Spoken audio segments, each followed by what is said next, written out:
আসসালামু আলাইকুম। কাছে এবং দূরে যে যেখান থেকে আমার এই ভিডিওটা দেখছেন, আশা করি সবাই ভালো আছেন। আমিও আল্লাহর রহমতে ভালো আছি, আলহামদুলিল্লাহ। আজ বিছানার চাদর চেঞ্জ করব, এজন্য ড্রয়ার থেকে চাদর নিচ্ছি। এখানে দুইটা নতুন চাদর আছে, সেই নতুন চাদর দুইটা আমি রেখে দিয়েছি, এখন পর্যন্ত সিলাইনি। যেটা সিলাবো কাটবো আপনাদের সাথে শেয়ার করব, একদিন ভিডিও বানাবো। আমি বালিশের কভারে চেইন ব্যবহার করি, আমি নিজে হাতেই বানাই। যে দোকান থেকে আমি সবসময় চেইন তারপর মেশিনের সব কিছু কিনি, সেই দোকানটা অনেক দিন ধরেই বন্ধ। তা আমি জানি না কেন যে ওই দোকানটা বন্ধ, আমার পরিচিত লোক। তা ওই দোকানে সবসময় আমি কেনাকাটা করি, খুবই ভালো ব্যবহার আর অনেক ভালো লোক। তোরা আমার হাজব্যান্ডকে জিজ্ঞাসা করলাম যে কেন দোকানটা বন্ধ, ওনাকে তো দেখতেছি না, এরকম তো হঠাৎ কখনো দোকান বন্ধ করে রাখে না। তো উনি বলে আমি তো বলতে পারি না। তো এরকম প্রায় 1.5 মাস হয়ে গেছে।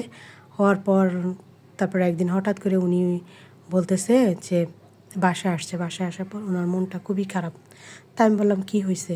উনি বলে যে যেই লোকটা তুমি সবসময় দোকান থেকে ফিতা টিতা তারপর সুতা নিয়ে আসো, ওই দোকানটা লোকটা মারা গেছে।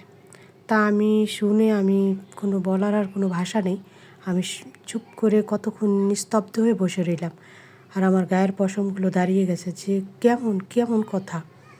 যে লোকটাকে তরতাজা লোক সবসময় দেখতাম, আমি প্রতিদিন আমার মেয়েকে নিয়ে মাদ্রাসায় যাইতাম, তখনই লোকটার দোকানটার সামনে পড়তো। তা প্রায় আমি লোকটার দোকানের সামনে দিয়ে আমি যেতাম। তখন আমি শুনে নিজেকে নিজে কেমন যে লাগলো আমি নিজেও বুঝতে পারতেছি যে আল্লাহ তাআলা মানুষকে সামান্য এতটুক হায়াত দিয়ে দুনিয়াতে পাঠাইছে, কতটুকু একটা হায়াত নিয়ে লোকটা আসছে, কতটুক তার জীবন, কতটুক তার হায়াত। এই হায়াত নিয়ে আল্লাহ তাআলা মানুষকে পাঠাইছে। একটা সময় হয়তো কি মানুষ বুড়া হইলে মারা যাবে, বৃদ্ধ হইলে মারা যাবে, কিন্তু এখন না। এখন মানুষ দেখা যায় বয়সের কোনো তারতম্য নাই, মানুষের হায়াত শেষ তো মারা গেছে। জোয়ান জোয়ান মানুষ বা তারা স্ট্রোক করে মারা যাচ্ছে, তারপর বিভিন্ন কারণে মারা যাচ্ছে। গ্রামে দেখবেন অনেক বয়স্ক লোক, 100-র উপরে বয়স হয়ে গেছে। আমার শ্বশুরবাড়ি একটা বৃদ্ধা লোক আছে, 100-র উপরে বয়স হয়ে গেছে, কিন্তু এখনও সে মসজিদে যাচ্ছে, নামাজ পড়ছে। মানে মানে অবাক হয়ে, আল্লাহর কারিশমা, আল্লাহর নীলা খেলা বোঝা বড় দায়। আল্লাহ যখন যাকে ইচ্ছা করতে পারে।